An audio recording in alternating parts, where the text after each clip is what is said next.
My dad said I'd get nothing. But the lawyer's reveal was chef's kiss. The day after my father's funeral, the lawyer called me in.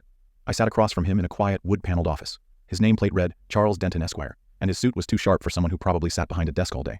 My mother wasn't there. She had passed 2 years ago. My older brother Marcus, though, sat confidently beside me. He had the same smug grin he wore the last time we spoke, the day my father told me I'd get nothing.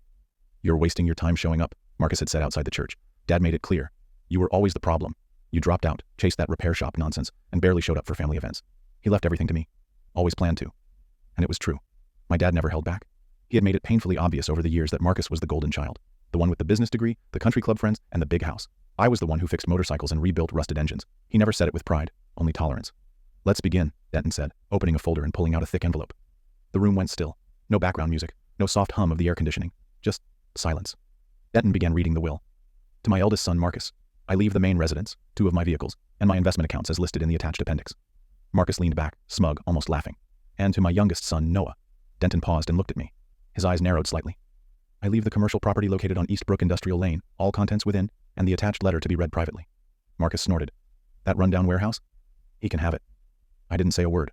Afterward, Denton handed me the sealed letter. I waited until I got to my truck to open it.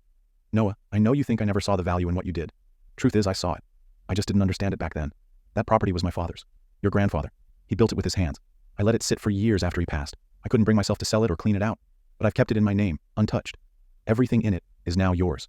There are keys in the desk drawer at the lawyer's office. I hope you'll know what to do when you see what's inside.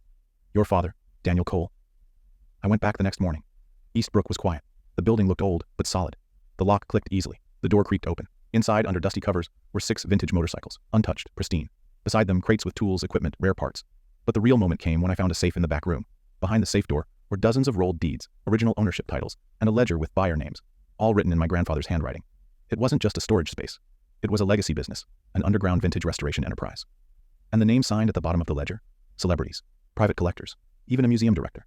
In one of the drawers, a stack of uncashed checks, hundreds of thousands worth, orders waiting, contracts unsigned. My dad had seen it all. He knew I wouldn't just waste it. He knew I'd grow into it. A week later, Marcus called. "Hey, about that building. You mind if we talk?" I let the phone ring out. Because he was right about one thing. I'd get nothing from him. But from my father? That warehouse was worth more than the house, the cars, and all the stocks combined. And I finally knew I wasn't the failure. I was the legacy. The lawyer had handed me my future. Chef's kiss.